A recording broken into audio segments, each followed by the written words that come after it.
Tuwid na daan, ito ang Administrasyong Aquino para sa maayos at malinis na pamamahala sa bansa.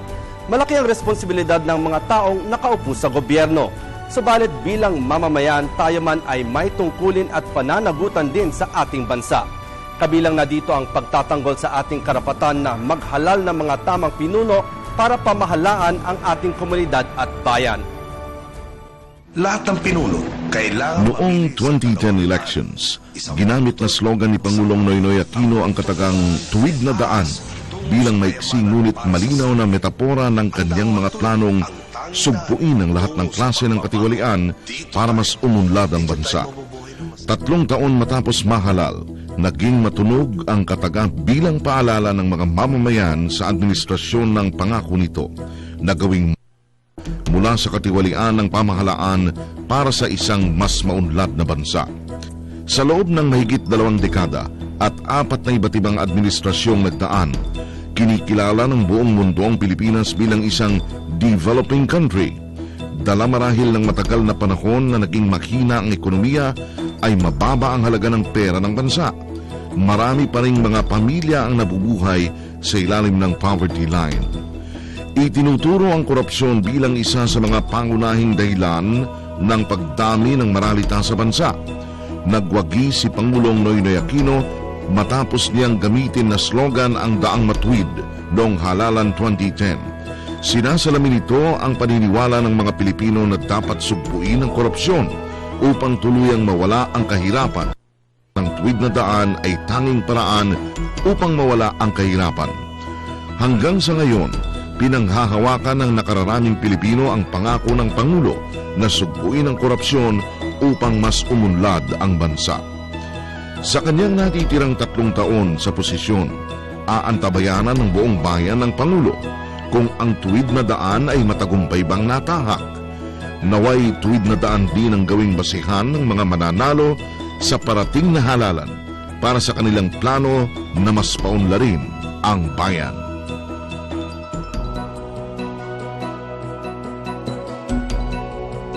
Ako si Robert Tan at kayo'y nanonood ng paghahanda para sa Hatol ng Bayan.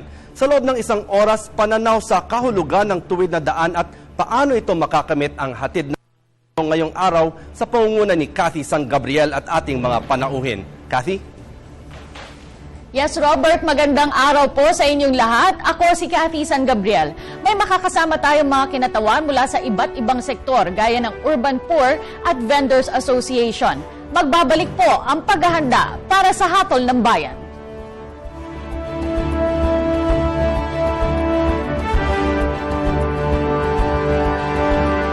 Sa kanyang inaugural speech noong Hunyo 30 taong 2010, hinikayat ni Pangulong Noynoy Aquino ang lahat ng Pilipino na samahan siya sa tuwid na daan. Idineklara niya na sa pamamagitan ng mga reforma at pagpapairal ng katapatan at mabuting pamamalakad ng pamahalaan, ang tuwid na daan ay mag-aangat sa bansa sa kahirapan at magdudulot ng tunay na pagunlad ng buong sambayanan.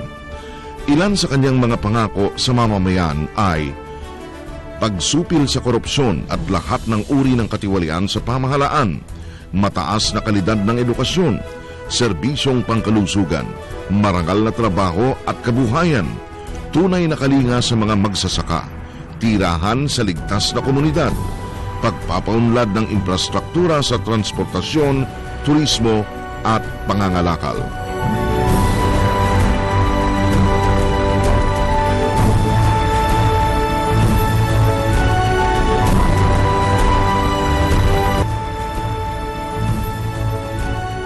Kayo po ay nanonood ng paghahanda para sa Hatol ng Bayan.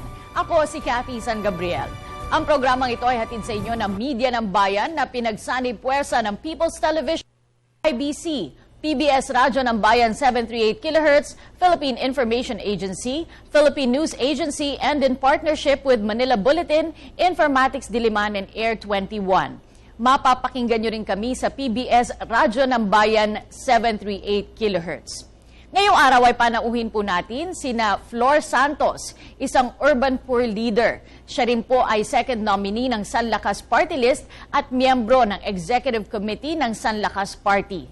Kasama rin po natin ngayong araw si Jomar Pajo. Siya po ang Vice President ng Villonco Bicolete Vendors Association sa Villonco Compound, Barangay Commonwealth, kung saan siya ay isang vegetable vendor doon. Kasapi din siya sa Metro Manila Vendors Association. Tuwid na daan po ang pa natin ngayon, Tita Flor and Jomar. Para sa inyo, ano po ito? Ladies first. Ang tingin ko, ma'am, ay ang tuwid na daan ay dapat ang mamamayan, lalo ang mahihirap, ay dapat may kabuhayan. Oo, ibig sabihin, pag may kabuhayan, may trabaho ang dapat ang ating mamamayan. At hindi lang may trabaho, kundi may maayos na sahod. At sana, hindi sila maapektuhan doon sa problema natin ngayon, ma'am, yung kontraktualisasyon. Ang ibig sabihin, 5 buwan lang magtatrabaho ang mga manggagawa. Pagkatapos, lilipat na naman. O, di ba, hirap na hirap yun. Pangalawa, yung informal sector na sinasabi natin, vendors, mga urban poor, at mga drivers, ay dapat may kabuhayan din. At ibig sabihin, may alternative dapat silang mamamayan. Na dapat bigyan ng mamamayan sila. Pangalawa, dapat ang mga mahihirap, lalo na sa urban poor, ay may maayos na paninirahan. Oo. Kasi ma'am, sa ngayon nga, maraming dinedemolish, no? Oo, kinakabahan na naman kaming mga urban poor. Dahil sa May 15, ay didemolish na ang mga nasa danger zone.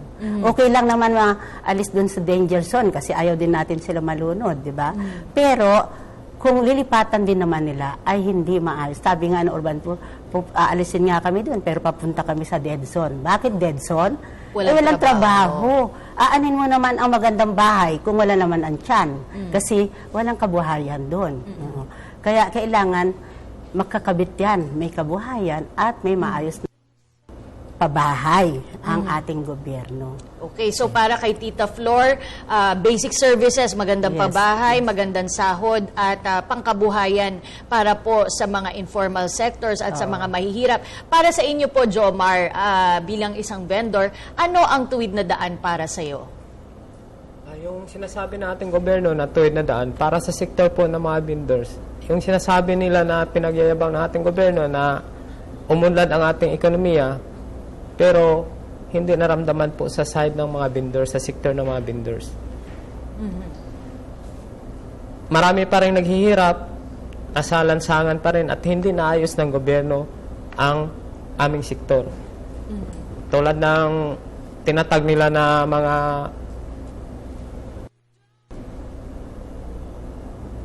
clearing operation sa na hinaharas po ang mga maliliit na manininda. So, ibig sabihin, parang hindi ramdam namin yung sinasabi na pagtaas ng pag-unlad ng ekonomiya po natin.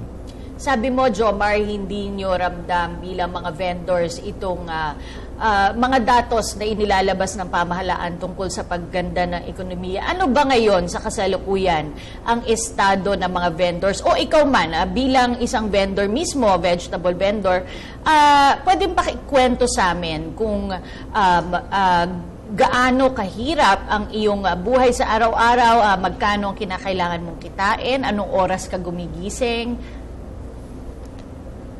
Sa sektor po yan, sa karanasan ko po bilang vendors, po ako na vendors at nakikita ko po ang kalagayan ng aming mga kasamahan. So, yun po ang nangyayari, ma'am, na wala pong plano ang gobyerno para sa amin. Sa kakarampot namin mga kinikita, kayod marino kami, pupunta kami sa Balinpak or Divisoria, darating dyan 1 o'clock or 2 o'clock, naglinis, wala na pong tulog. Madaling araw po yun. Opo, diretso na po sa paglilinis ng aming mga paninda. Ganon pa rin ang kita namin, walang pag-unlad. Dahil ang problema po dyan, ma'am, na unang-una, wala pong plano ang gobyerno sa amin na kung paano uunlad ang aming sektor. Paano maitaas ang aming taas. Dahilan po, isa po din po yan, dapat pagtuunan ng gobyerno. Dahil yung sinasabi ng gobyerno na kami po ay basura sa syudad. Yung sinasabi nila, ang plano nila na paunlarin ang syudad, beautification, dapat kasali din kami dyan. Hindi po kami basta-basta paalisin lang o i-harass dyan. Dapat bibigyan kami ng mga vending site at bibigyan ng mga training yung mga vendors para maimulat yung palawakin yung yung maimulat yung ng mga vendors. Para hindi na lang bigyan ng mga training o mga seminar Oho. at saka yung mga anak nila, mga anak namin, pagtuunan ng pansin para basta hindi sa lahat ng oras o paglaki nila, nandyan pa rin sa bangkita. Alright. Tita Flor, sa urban poor sector naman po, can you give us an idea kung gaano po karami sa ngayon ang urban poor at saan po yung mga lugar na concentration po? Okay. Ang urban poor ngayon, ma'am, ang pagkaalam ko for the whole Philippines is 4.5. Mas dumami na siguro ngayon. 4.5 million. Opo. Ang NCR is 1.5 million. Ang pinakamarami talaga sa NCR. Okay? Meron din dyan sa Davao, meron dyan sa Legazpi, meron dyan sa Cebu. So, sa mga syudad, maraming urban poor. At itong urban poor na ito, inalolocate mo sa iba't ibang lugar. Tita Flor, sabi pong urban poor, ano po bang ibig sabihin? Anong definition talaga ng urban poor? Yung mga urban poor ay hindi sa kanila ang bahay. Oo. Ibig sabihin, yung ilan sa kanila nakatira sa mga private na lupa na hindi kanila, nakatira sa mga government na lupa, na nakatiwangwang. If you remember, nung panahon ng EDSA Revolution, maraming natiwangwang na lupa. Nung si Cory nag-take over, marami ang pumasok sa mga bakanteng lote. Pangalawa, sila ay urban poor kasi yung kanilang kita ay hindi magkasya sa kanilang pangangailangan. Kung kaya't sila ay hindi sila kaya mag-upa ng bahay o kahit kwarto. Kaya nag-i-squat sila. Pangalawa, ay yung kanilang mga anak ay hindi nakakapag-aral. Kung makapag-aral man, hanggang elementary lang. At kung minsan, yung ilan naka-high school, pero never makarating ng college. Okay. Sila ay wala ring serbisyong panlipunan. Oo, kulang. Yung kuryente, yung tubig, yan ang mga Tapos, madalas sa kanila, sila ay nakakasakit. Okay. Yun ang kanilang kasi wala silang perang, pag pumunta sila sa ospital, kailangan down. Alam mo naman sa ospital, di ba? So these are mga kababayan natin na nagsisikap mabuhay, pero kapos na kapos ang kanilang mga serbisyo, mga kailangan nila. Kaya tinatawag natin sila urban poor. At usually, hindi sa kanila yung ng bahay nila. Sa kanila man ang malaking shanty, di ba? Pero hindi sa kanila yung lupa. Sa ngayon po, sinabi niyo po Metro Manila, NCR ang concentration. Yes, saan pa po yung iba-ibang mga makikita natin sa bahagi ng bansa? Kasi 1.5 million po sabi niyo nandito. Oo. Yan nga, nandun yung sinabi ko nila, sa Davao, marami. Nakapunta rin ako doon, nakita ko sa Cebu, is this also. Tapos sa Bacolod City, tapos sa Legazpi City, no? At other parts of basta sa syudad. Bakit sila nandun? Ay dahil alam nila may hanap buhay doon. Kaya dumadami ang urban poor. Dito sa ating NCR, tataka kayo, noong 70s, walang nakatira sa ilalim ng tulay. Ilalim ng tulay, mga tulay, di ba? Ngayon, pag pumunta kayo sa lahat ng tulay, ay meron po. Oo, kaya yan, mga tawag namin dyan, bat people. Kasi ang kanilang bahay ay nakatali. So, yun ang tapos sa tabi ng creek. Sa tabi ng mga creek, yung danger zone, tinatawag ng pamahalaan natin. Oo, kaya, tapos yun. Kayo po ay organisado, mga vendors. Paano nyo po ipinararating sa pamahalaan yung mga nasabi nyo ng kaninang mga gusto nyong mangyari? Jomar. Meron na pong ma'am, yung katulad ng Metro Manila Vendors Alliance, San Lakas, sa pamagitan ni Tita Flor, nakipag-negotiate na sa lokal at saka nasyonal na sana pagtuunan ng pansin ng gobyerno yung mga maliliit na manininda na nasa bangkita. May mga vending site na po na na aprobado sa lokal. Pero hindi po sapat yun na hindi sapat na sa karamihan. Oo. Mamaya ipagpapatuloy pa po natin ang diskusyon sa pagbabalik po yan ng paghahanda para sa hatol ng bayan.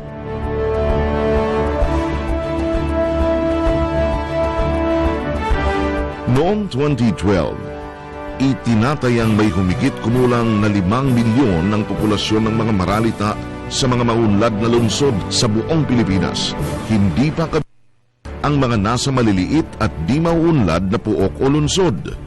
Sa Kalakhang, Maynila naman, 2.4 billion na mamamayan ang nakatira sa mga informal settlements o tinatawag na squatter communities.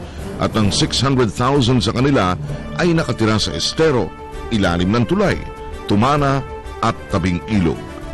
Maliban dito, tinataya rin na may 600,000 pamilya sa Kalakhang, Maynila ang namumuhay sa kita na di aabot sa 46 na piso sa isang araw para sa buong pamilya.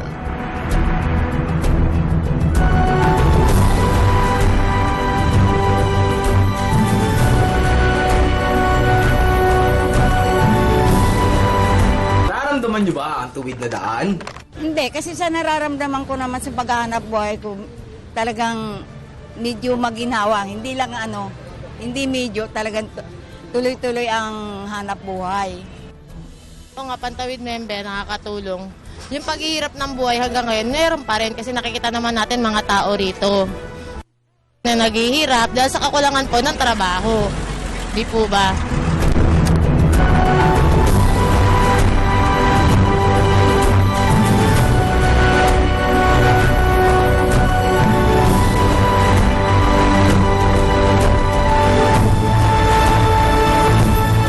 Nagbabalik ang paghahanda para sa hatol ng bayan. Hatid sa inyo ng Media ng Bayan.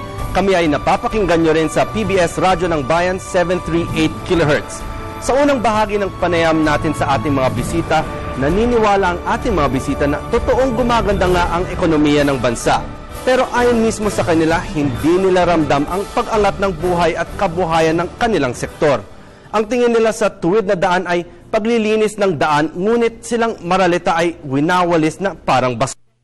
Sang-ayon naman daw sila sa relocation pero dapat may kasama siyang livelihood program dahil at the end of the day ay babalik din naman daw sila sa dating lugar kasi doon sila nakakahanap ng pangkabuhayan. Gaya nga ng sinabi ni Tita Flor, aanhin mo ang magandang tirahan kung walang laman ang iyong tiyan. Bisitahin ang aming Facebook page sa www.facebook.com/hatolnangbayan2013 o kaya ay mag-tweet sa @hatol2013. Puntahan natin muli si Cathy San Gabriel at ang ating mga panauhin para sa pagpapatuloy ng ating talakayan. Cathy? Maraming salamat, Robert. At kasama pa rin po natin sina Flor Santos, isang urban poor leader, at si Jomar Pajo mula sa Villonco Bicolete Vendors Association. Kanina ay pahapyaw po nating na-discuss itong mga gusto mangyari o gawin ng pamahalaan. Pakipaintindi nyo po sa amin. Gaano po ba kahirap? Like, sinasabi naman po may mga relocation sites. Tita Flor, bakit po nagkakaroon pa rin ng problema? Oo, totoo na mayroon mga tugon ang gobyerno, may relocation. Ang problema natin, Ma'am Cathy, ay yung mga relocation gaya sa Montalban, no? Meron din sa Bulacan at meron din sa Laguna. Malalayo ang mga lugar sa trabaho. Okay lang sana kung ang kanilang pupuntahan ay may trabaho, di ba? Kasi mas malapit. Kaso wala pong trabaho. Example, sa Montalban. Pumunta ako kailan doon, sa San Isidro. Ay alam mo, ay napakadaming wala. Talagang hirap na hirap. Kaya ang nangyayari ay bumabalik ang mga urban poor dito sa loob ng syudad muli. Dahil, siyempre, bilang kung wala kang kakainin, paano naman yun? Kaya madalas sinasabi ng urban poor, namin, mga urban poor, ay aanhin mo naman ang bahay kung wala ka namang pagkain, di ba? So mamamatay ka doon. Kung kaya ang hinihingi namin sa gobyerno, kung mag-ayos ng relocation, dapat isabay na ang trabaho para hindi na babalik. Kasi cycle matagal na ganyan nangyari, bumabalik. Oo. So pangalawa, yung sana hindi bumabaha. Alam mo sa Montalban, nakaraan lang na baha, mataas na kasi. Oo, marami pong na baha. So, ibig sabihin, pag tinanggal kami doon sa danger zone, na sinasabi ng pamahalaan ay danger, baka malunod kayo. Eh kung ililipat kami sa Montalban, na pag para nasa dagat ka rin, ano pa kaiba? Di ba? Si Jomar naman po, sinasabi mo kanina kasi na pinapaalis yung mga vendors, pero di po ba din talaga naman po nakakasagabal naman po talaga sa daloy ng trapiko yung ilan nating mga vendors at hindi rin po safe para sa kanila at maging dun sa mga pedestrian po na hindi na rin po makadaan. Pinapalipat po kayo. Ano po yung mga hindi nyo nagugustuhan dun sa ginagawang pinaglilipatan po sa inyo? Yun ang sinasabi ko kanina na dapat kasabay sa pag-unlad, yung isabay sa pag-unlad yung mga maliliit na vendors. Totoo naman po talagang nakasagabal kami sa kalye, sa mga daanan, sa bangketa. At yun ang hindi naintindihan ng ibang vendors na yan ang sinasabi na magkaroon ng mga ang gobyerno na mag-conduct ng mga training at saka ipanawa sa mga tao para maintindihan nila na bawal kami dyan. At sa bibigyan ng mga vending site yung mga vendors na yan na ang bayaran yung kaya ng mga maliliit na manininda. Hindi tulad ng mga vending site na itinatayo po nila, may mga vending site po sila pero mga pribado na. So malaki na po ang babayaran kaya walang pumapasok, hindi kaya ng maliliit na manininda dahil kalimitan ang kita dyan ng mga manininda yung mga vendor sa bangkita ay 500 o 600 pababa. A day po yan. A day, Sa magkano po ba yung mga sinasabi niyong mahal na binibigay sa inyong vending sites? Mayroon pong mga vending site na tinayo dyan, pero privado. Minsan may nagbabayad dyan na 350 a day ang isang stall. So hindi po kaya ng So kulang talaga, mahigit sa kalahati yung singil. Kumbaga, ang kinikita ng vendors doon lang itong mga maliliit na maninda, doon lang sa singil ng pisto. So ang nangyayari po, pagka ganon, bumabalik na lang po uli sa bangketa. Bumabalik sa bangketa. Yun po ang sinasabi ko na ang po ng lokal na pamahalaan, yung task force na mga special clearing operation group para maayos ang bangketa. So hindi po kaayusan siguro yun dahil ang resulta dyan karahasan. Dahil yung mga vendors na yun na hindi nila nanawaan na bawal dyan sa siyempre ipaglaban nyo nilang hanap buhay nila. Yung namang side sa clearing operation, trabaho lang. So ang mangyari, hindi kaayusan, karahasan ang resulta. Mayroon magkaroon na ng sakitan, rambulan. Ang nakikita ko po dito sa mga ipinresintan yung mga sitwasyon, parang vicious cycle nga po, gaya ng sabi niyo, Tita Flor, pabalik-balik. Bibigyan ng pabahay, in your case, bibigyan ng pwesto din po dahil hindi kaya, hindi sustainable.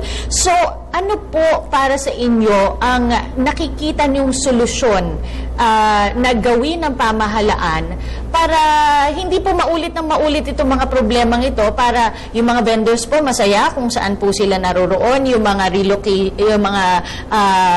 nirelocate po ay masaya rin po kung saan sila naroroon. Sa inyo po, trabaho at yung safety po. Yes. Yung mga vendors po, paano po na mangyayari na hindi na sila babalik doon? Yung sa side ng mga vendors, ma'am, kung magbigay ng vending site yung pamahalaan na kayang bayaran sa antas ng maliliit na manininda. Tapos, yung hindi naman po na porket may mga establishment na mga kapitalista na sa sulok yung mga maliliit na manininda, yung mga vendors na sinasabi ko. So, ang sinasabi niyo po, parang naaagawan kayo ng mga customer nitong mga malalaking mga establishmento, ganun po ba? Ganon din po, ma'am. At saka sila din po, ang pananaw din ng mga malalaking mga kapitalista na to, ma'am, sagabal din po kami sa negosyo nila. Do you have enough representation in Congress? Sa ngayon, Ma'am Cathy, ay wala akong alam na urban po na nagre-represent sa amin doon. Actually, yung party list ay alam ko, supposed to be marginalized. Oo. Alam po namin na marami na party list na mayayaman, nagpapanggap na gwardiya, nagpapanggap na tricycle driver, nagpapanggap na urban poor, nagpapanggap na... Pero pag tinignan mo ang kanilang background, hindi totoo. Oo. Kaya yung mga hinaing ng mga sektor namin ay hindi kung nakakarating man, hindi talaga pagtuunan na gawin ng ayos na batas. May batas, alam namin, pero sa tingin namin may mga batas na dapat i-amend dahil hindi nakakabuti sa mga urban poor. Kaya wala po. Pero para po magkaroon kayo ng representasyon sa Kongreso, kailangan po iboto nyo sila. Kayo po, yung mga sa nakakasama nyo po, Jomar, aktibo po ba sila sa pakikisa para bumoto, sa pakikialam sa pamahalaan? Sa tingin ko ngayon, ma'am, dahil sa kahirapan yung sitwasyon namin, parang hindi naman karamihan, lahat, pero karamihan, parang wala nang pakialam. Yung iba nga, kami ng, nagtatanong kung rehistrado ba kayo? Nakalimutan nilang magparehistro dahil po sa hirap ng buhay ngayon. Parang wala na silang pakialam kung ano ang nila, tulad ng mga vending site na mga, may nangyari na kasi na ginawa dyan sa NHC.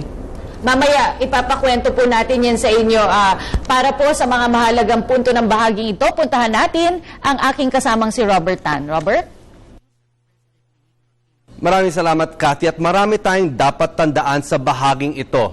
Sa mga natalakay natin para makuha ang tuwid na daan, ayon sa mga bisita, hindi ito makakamit kung wala ang mga criteria tulad ng number 1, integrated approach. Hindi pwedeng magbigay ka ng bahay na walang trabaho.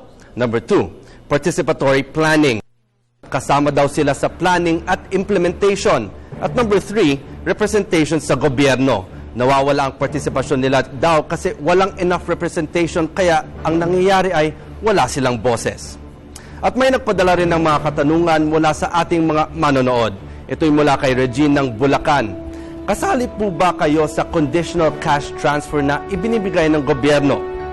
Sasagutin yan ng mga bisita natin sa pagbabalik ng paghahanda para sa Hatol ng Bayan.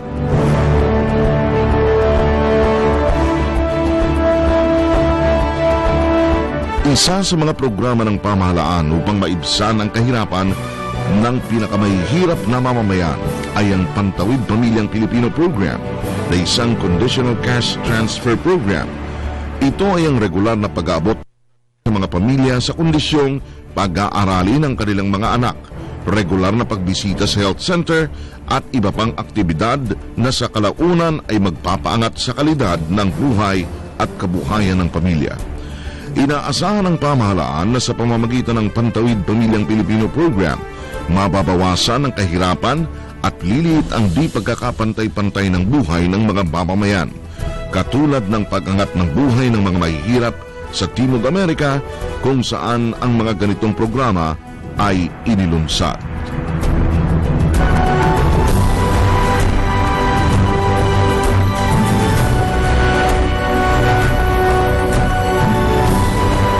Nararamdaman niyo ba ang tuwid na daan? Ay opo, ramdam na ramdam po. Malaki ang naitulong ngayon sa administrasyon ni Pangulong Pinoy. Kasi po, ramdam namin ginhawa ng buhay namin at saka nakakapagpaaral kami ng maayos. Katulad ko, lola ako ng mga apo ko, marami akong apo. Marami kong natutulungan ng kahit papaano pakunti-kunti sa araw-araw. Di po katulad noon na napakahirap ng buhay namin. Para kaming basura na lang kung tingnan. Kaming mga vendors lalo. Parang turing sa amin, basurang-basura talaga kami sa lansangan. Pero ngayon, ang ganda ng kalagayan namin.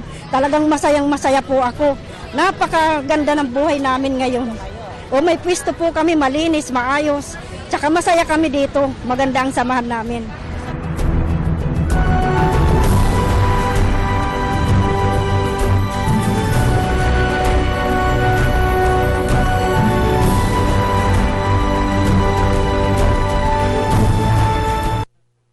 paghahanda para sa Hatol ng Bayan hatid sa inyo ng Media ng Bayan. Kami po ay napapakinggan nyo rin sa PBS Radyo ng Bayan 738 kHz. Muli ako po si Cathy San Gabriel at sasagutin po ng ating mga bisita ang mga binasang katanungan kanina ni Robert. Yung tanong nga po, kayo po ba ay kasali sa conditional cash transfer o yung may mga kakilala po ba kayo na benepisyaryo po nito? Oo. Sa urban poor, marami akong kilala. Oo, na benefit. Pero sa tingin ko, hindi sapat 'yun, no? Ang tingin ko kasi parang bibigyan ko magkano 1,000 ba yan? 1,400 monthly. Kasya ba 'yun? Hindi rin naman kasya, 'di ba? Of course, tulong 'yun. Pero ang tingin ko, hindi yan sa kahirapan ang CCT.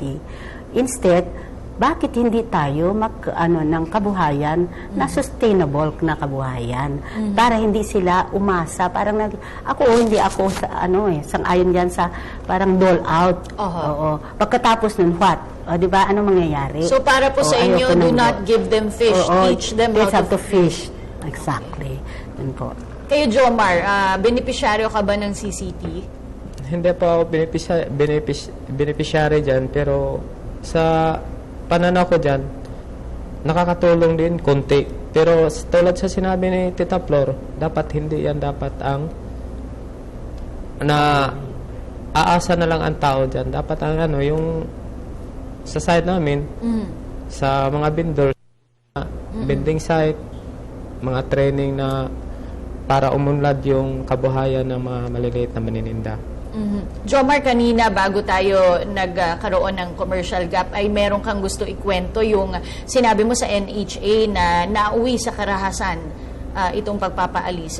Pakituloy nga yung kwento mo. Ate, tulad nung nangyari sa NHC na binigyan na po ng building site, bago na ibigay yan, may mga nangyayari dyan na di maganda, tulad lalo na sa kapanahonan ni Bayani Fernando, yung mag-operasyon yung scope. Pero sa ngayon, napagbigyan na po sila, nakikita ko ang improvement. Naging disiplinado yung mga manininda, nagbabayad na po sila ng sa City Hall permit. Bayad nila, hindi napunta sa mga mapansamantalang tao na nasa bulsa lang nila, nasa gobyerno. At saka nakarehistro na po ang mga pangalan nila sa City Hall. Unlike sa mga ibang area, tulad ng area sa Bilyongko, sa amin, na walang nangyayari. Nagbabayad po ang mga vendors dyan sa mga illegal na ng election na hindi naman nakarating sa City Hall. So sa tingin niyo po ba malayo pa ang ating lalakbayin para matungo natin itong tinatawag na tuwid na daan dito, Flor? Yes, Ma'am Cathy, malayo pa. Problema natin sa ating gobyerno, yung ano talaga ba, kung minsan parang pakiramdam namin ay hindi talaga parang pang sa mahihirap, kundi kuminsan kapitalista pa nga yun, marami kaming sample diyan na kuminsan ibili ng kapitalista yung lugar tapos aalisin ang mga mahihirap. Pero okay lang maalisin, pero saan sila iaayos? Ganon, di ba? At hindi lang bahay, sustainable na buhay ang gusto. Ibig sabihin ay may pagkain, may mga trabaho para makakain, may trabaho para makabayad ng amortization. Sinasabi ng gobyerno, mura yung amortization. Pero kahit mura, kung wala kang trabaho, paano mo mababayaran? Yung kuryente, tumataas din presyo ng kuryente. Paano yung tigilan ngayon ng gobyerno ang pagtaas ng presyo ng kuryente? Dahil ang may-ari ay mga kapitalista, privatization. Alam mo, yung pagpa-privatize sa mga, sa tubig, ilaw, tumataas ang presyo, di ba? Apektado kami lalo kasi wala kaming kita. Ayunin po ng tuwid na daan ay kasama po tayo bilang isang Pilipino, bilang mamamayan, tungo sa isang mas magandang hinaharap. Narinig na po natin yung mga ninanais nyong makamit o gawin ng gobyerno para mapabuti po ang kapakanan ng inyong sektor. Ano naman po ang inaasahan ng ating pamahalaan mula sa inyo? Umpisan po natin sa iyo, Jomar. Bilang tulong po sa pang-unlad ng gobyerno, ng ating pamahalaan o ng ating bansa, siguro ma'am, kung matupad na itong mga kahilingan ng mga vendors, siguro nakakatulong din kami lalo na sa mga sa ating komunidad tulad ng sinasabi nilang pagpapaganda ng may mga plano din naman yung mga asosasyon para po nakita ng gobyerno na maganda at umunlad din ang aming hanay. Nakakatulong din kami sa mga mamimili na medyo hirap. So, ganun lang po.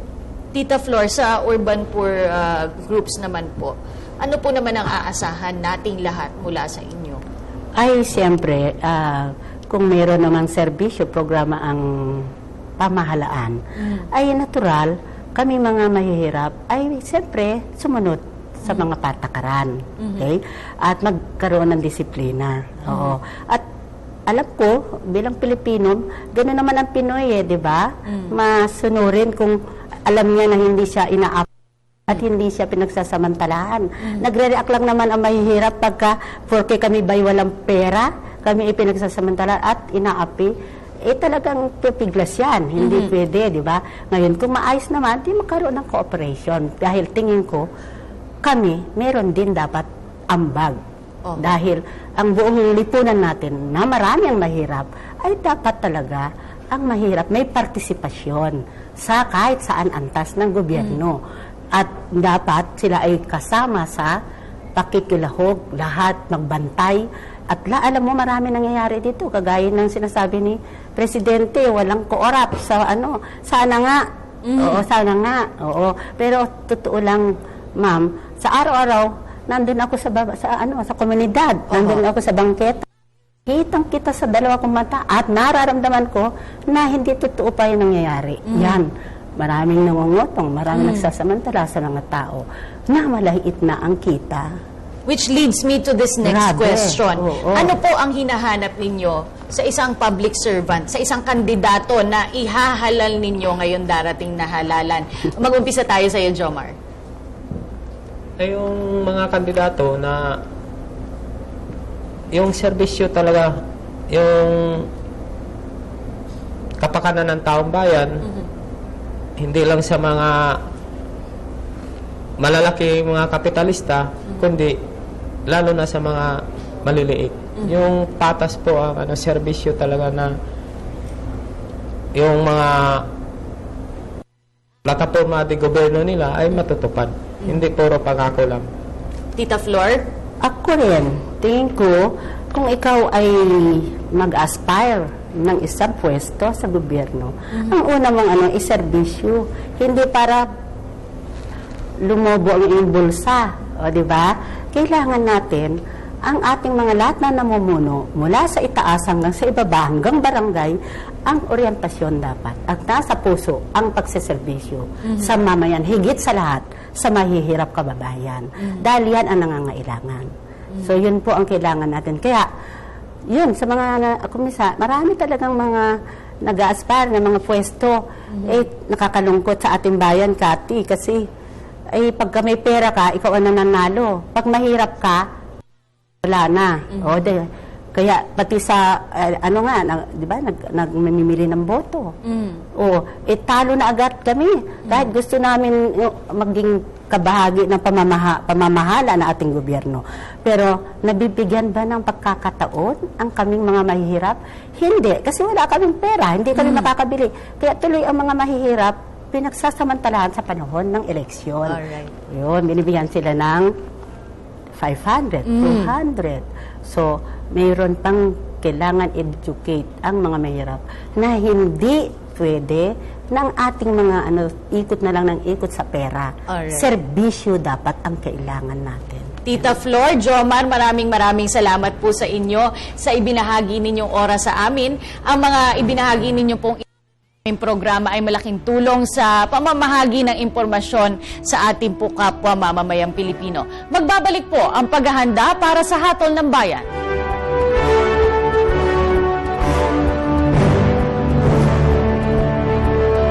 Tinitiyak ni Pangulong Noynoy Aquino na sa tuwid na daan, mahaba man, ay magdudulot ng masaganang kinabukasan.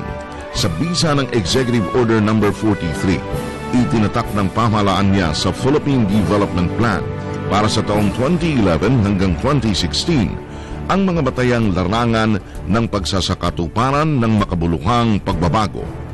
Ito ay ang malinis at tapat na pamamahala na may partisipasyon ng mamamayan, pagbaba ng kahirapan at pag-angat ng kapangyarihan ng mga mahihirap, mabilis at sustenidong kaunlarang pangkabuhayan para sa lahat, katarungan at kapayapaan at pangingibabaw ng batas, at pangangalaga sa kabuuan ng kapaligiran at pag-angkop at paggupa ng pagbago ng klima.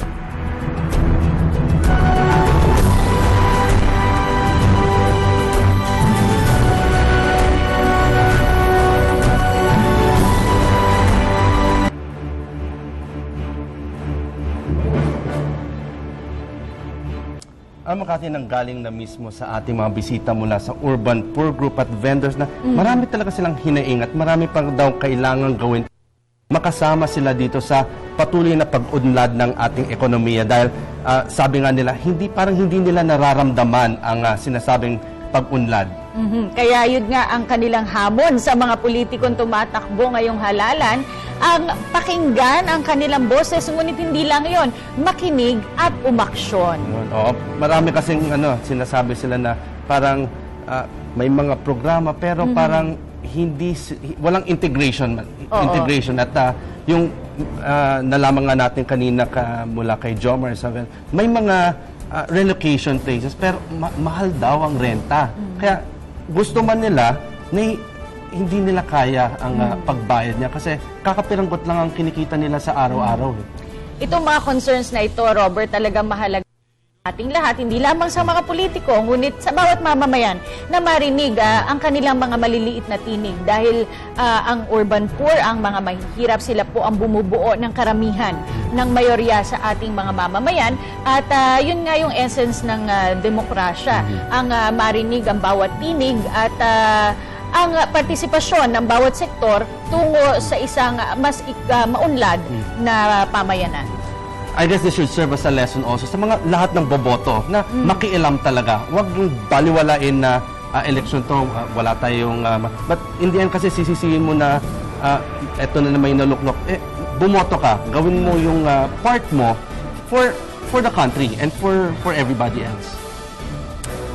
At sinasabi ang government is of for the people and by the people. Sa makatuwid, bawat isa sa atin ay may tungkulin para dalhin ang bansa patungo sa kaunlaran. Ang iba't ibang sektor ng lipunan ay may kanya-kanyang prioridad na dapat bigyang pansin. Ang programang ito ay may layuning maging instrumento para malahad ang mga saloobin ng mamamayang Pilipino na makatutulong sa pagpili ng tamang kandidato sa darating na halalan. Ako si Robert Tan. At ako naman po si Cathy San Gabriel. Bawat isa sa atin ay may kanya-kanyang kahulugan ng tuwid na daan. Sa positibong kaisipan na nakakabit rito, nawa ay magkaisa tayo at sama-sama natin itong isabuhay. Pinasasalamatan po namin ang Ergo Contracts Philippines para sa ating tables and chairs. Matatagpuan sila sa 2634 Rockefeller Street, Barangay San Isidro, Makati. Pwede rin nyo silang tawagan sa numerong 843-1177 at maaari ninyong bisitahin ang kanilang website sa www.ergocontracts.com. Magandang araw po at maraming salamat sa inyong lahat.